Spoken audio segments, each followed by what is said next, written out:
G'day, my name is Tom. This is the Citea LLE YouTube channel. Welcome back to more OMSI 2. Last episode we checked out the Icarus, or Icarus, however the hell you say it, 256.50. This is episode 2.1, and we are checking out the VDL Citea, or Citea, or however the hell you say that, LLE, which is low light entry.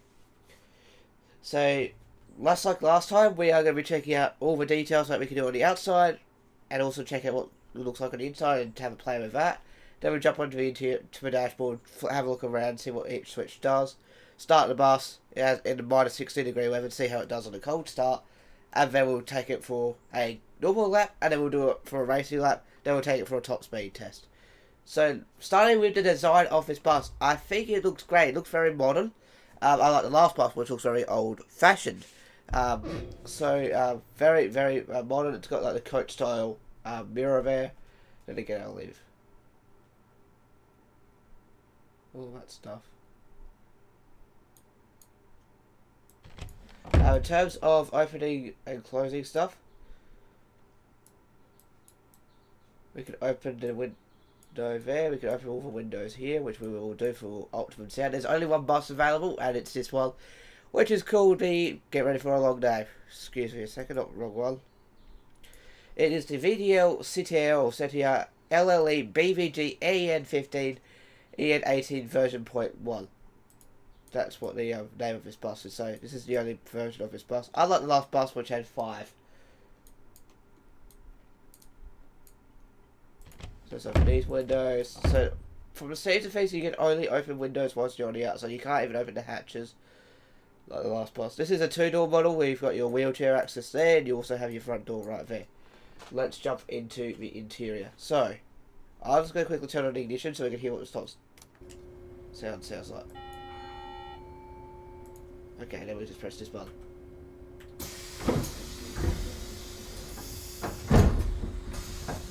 And you use the those buttons. Look at that, it's just a nice sliding animation. And yeah, look very, very nice in here. We got a very cool interior pattern. We got, looks like camo almost, with like spectacle, with like little specks. Okay, it looks very nice. This interior looks brilliant, honestly, I'd have to say. So credits to the modifier. Let's turn the ignition off for a second. And yeah, so very brief, we have green stop buttons, and yeah, so very, very brief looking interior. Except for that window, I missed that window for opening purposes. But anyway, not really much to do here. You can just press the buttons, you can open the windows just like before. You can open the emergency exit here. So let's just go check out the dashboard. So the dashboard is pretty simple. As you can see, you have a speedo and a tachometer on the gauge cluster there. This bus does 750,000 Ks, I believe. Yeah, 758,000 Ks. Apparently it's some 500,000. Don't think that works. Anyway, over here is your... I don't know what that does. That's lights, I think. There's your air conditioning panel. We've got more stuff there. There's lots of black switches. I'll just turn them all on and see what happens. But no, I don't know. We've got your light switches over here. You got your D, wherever it means is your ASR. More light switches right there. RBL, I don't know what RBL does. There's your headlight switches. There's another thing here for, I believe, for your phone, Bluetooth phone. You do have your lift system right here. You do have a couple of things, buttons here for your display, your gear shift, and your door buttons there. And it will also have, which I've left that door open, which I'll show it in a minute anyway. But yeah, up here, got more black switches, and you also got some your timetables up here, and your repaint name, like information, your repaint names up there too, which is very cool to see. Anyway, let's turn on the ignition. Let's have a play with the electronics. So to turn on the ignition, you press electronics once and twice to get all your lights up. So it's just like the Solaris and everything, or pretty much most of the buses we checked out last episode. Shut this door, because I've left this door open by pressing the door button right there. And here we go. This is your display right here. So you got your degrees Celsius, which doesn't even look like it works. Your kilometers an hour, which looks like it doesn't work. Your H clock is on. You can just turn it off by pressing the throttle. You got your system here, which we'll put our system card in. Okay, we need to figure out what the pin is. I believe it would be something like 1805 or 1234.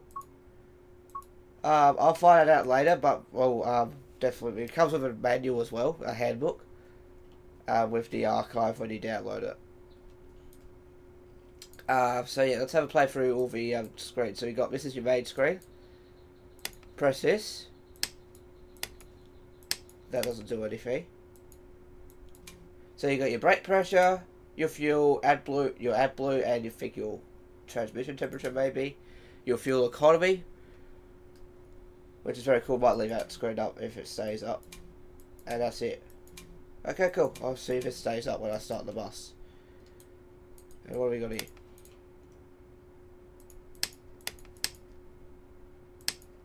Anyway, so there we go. So we say we average is 29.3 litres per 100 kilometers, so we might see if this works. So to start the bus, you hold down the A button until it starts. Or I mean, actually no, your electrics button. Well, so whatever your E key set on your steering wheel or your controller, that's the engine start button. So let's hold down the button. Let's see how we go. And yes, this one is the diesel variant. There is an electric, and there's also a hybrid version, and there's this one which is hybrid, diesel. And there we go, it's idling nicely, and the RPMs is showing 700 RPM on the screen here, on the gauge cluster, as well as on my screen here with my sim dashboard running. So let's give it a rev and see how it sounds. Sounds pretty good. Alright, let's put a foot in brake. Let's go for our drive now. So we're going to put in a drive, test on what the lights look like. Okay, the lights are cool. Got 3 light switches, one seems to be. Let's turn that on the brightest. It looks like that.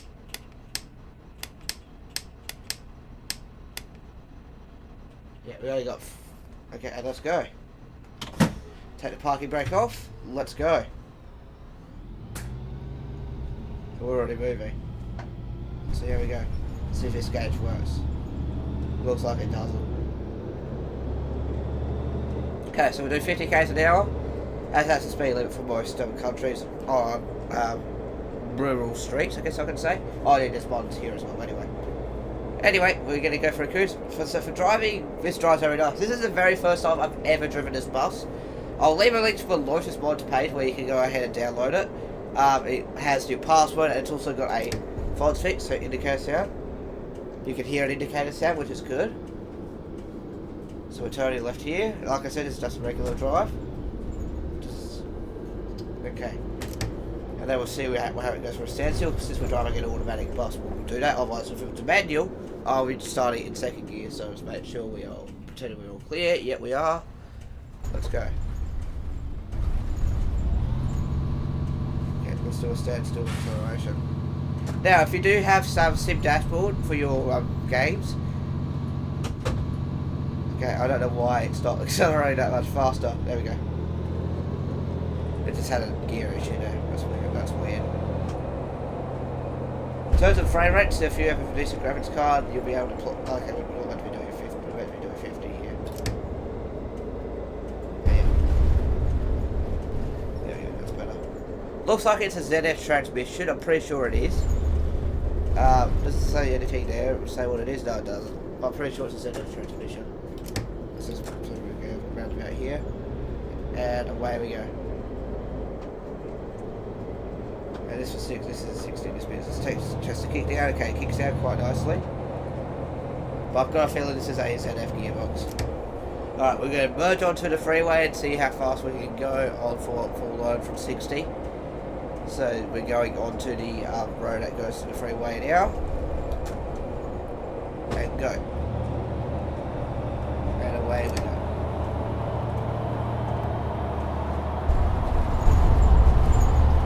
Well, if it was manual, obviously. Looks like we're at top speed already of 85.1 kilometers an hour. Okay, that's not too bad. Most buses are running about that. We'll slow down. But yeah, you can definitely hit the indicator. We'll do a 50 roll. So let's go to 50.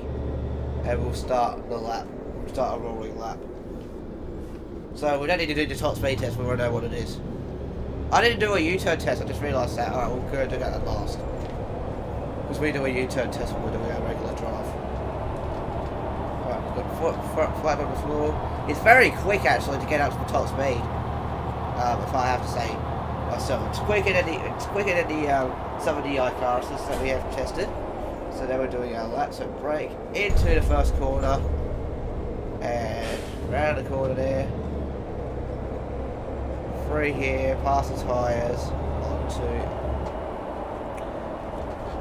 through Chicago. I think it's Chicago.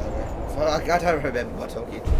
Even though I've watched pretty much every episode of Top Gear since season 1 from the beginning. I've watched every single episode because Top Gear is my childhood.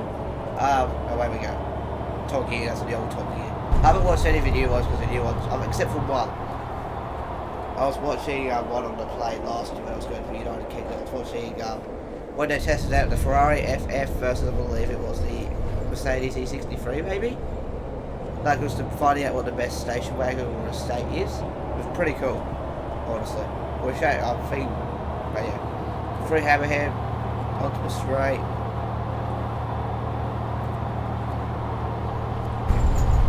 There you go. Past the tyres once again. And yeah, we're at maximum speed now. We don't need to do top speed test then. And I guess we can do it from a dig. Find out what it gets from a dig. So we'll do that. So we'll do this, and then we can do the U-turn test, and then we'll go park it. No, we won't. We'll do the. Be careful, what are we? 50 k's an hour. And there we go. That's our lap. Very, very quick around the track, that's for sure. That's not too bad, honestly. I shouldn't be timing them, but I'll just do it for fun. Anyway, so let's go ahead and do a U-turn test, and then we'll take it back to the top of the runway to do a 0 to 85 kilometers an hour speed test. So we're going to turn left here. But I really like this bus. I think the creator did a really good job of it. Honestly, it's so nice to drive. Is it better than the 256 that we drove last episode? I think, honestly, it is. Because that bus obviously was very, very old-fashioned.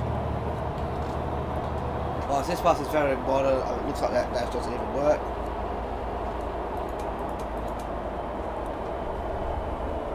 And then the brake things don't work either. So there's a couple of things that the creator needs to fix, which I'll get to when we talk about the things. So let's do a quick test. So we'll just do it. Okay, that was idling properly. So let's see how it sounds when it's started up again. Let's test it at a warm start. So that's what we always do. So here we go.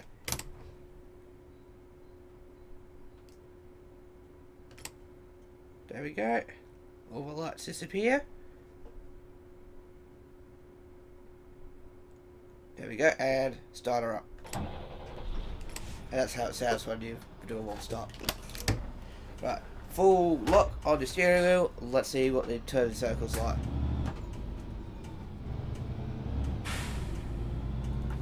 Not bad. You'd be at the centre of the road easily on a very narrow street. Right, there we go. Let's go take it to the top now and test out what it does at the standstill. So we're not going to go flooring it, obviously, because I want to surprise myself.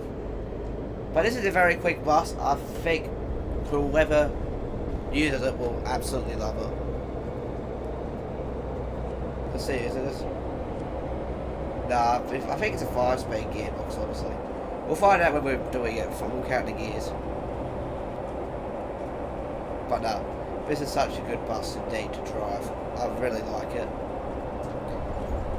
And as you can see, obviously it did not lag because I just restarted my computer because my computer was starting to be laggy. Because I usually like running overnight because I don't think it's necessary to turn it off anymore.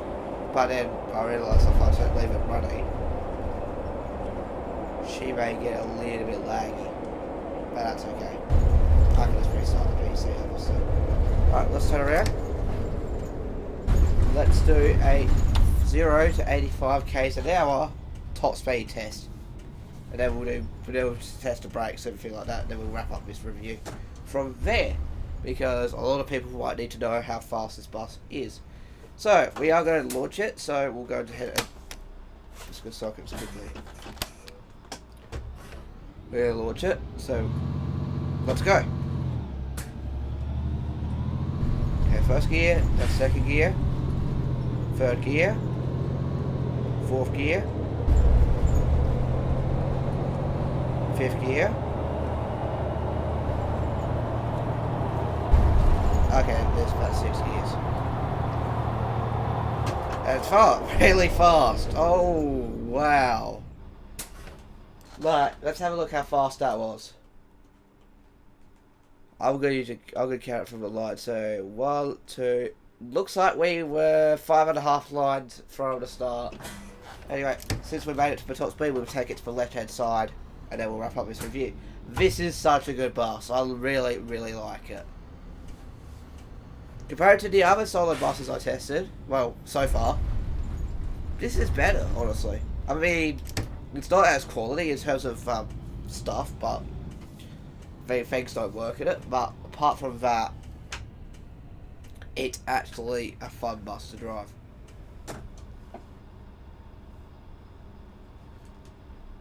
Alright. Put it neutral, parking brake on, and I'll talk about the pros and cons of this bus. So the pros, it's fast. It's a lot of fun, and the actual scripting of it's pretty cool as well, and everything is pretty accurate as well. So a couple of pros there, and also too, it's very futuristic as well, but very modern, I guess you could say. In terms of the cons, number one, the screen sometimes doesn't work. Like, you can see things clearly don't work. What else is there? So the screens, the stuff doesn't work. There's a speed limiter as well, and lots of like switches. So overall, I'll give it an 8 out of 10. Do I recommend it? Absolutely. I think this is a good bus for somebody. So I'll leave a link in the description below to not only the bus as well as the map. It's going to be a link to the Lotus Mods page because you have to download the fonts fix. Apparently some fonts that are broken, as well as the bus itself. It will give you a password because there's a password into the archive, which is like VDL 2020 VDL 10 or something like that. And yeah, so I really hope you did enjoy this video on the VDL Citea or Citea or Citea or something like that. I don't know how to say it.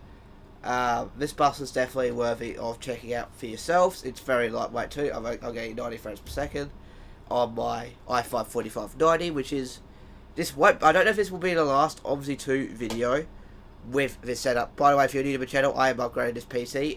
If you go to the About page, that is my current setup. I'm upgrading my PC potentially the next week, which means my system will be much better for gaming, which means I can include more games for you guys to watch, and not worried that my system's going to lag or anything like that, because it should be an awesome 4 degrees too on this bus too. But yeah, anyway guys, I hope you did enjoy this video of the VDL. If you did, make sure you leave a like down below. If you're stopping by for the first time, please subscribe. If you want to download this bus, link in the description below. Also link in the description below to the Top Gear test track, as there always will be from now on when I do a video on this map. Anywho, and if you're also a regular viewer, Friday will not be Flight Simulator Friday. So we won't be doing the second part of the TBM flight on Friday. We'll be doing the American Truck Simulator Colorado review. So I'll be driving from Utah to Colorado, potentially, in the bus that we drove, in the truck that we drove last. So make sure you do tune into that on Friday. So lots of driving content, and tomorrow is the very first highlights video of Town of Salem, episode 100. So until then, I hope you do enjoy this video. Take care, have a good one. Bye bye.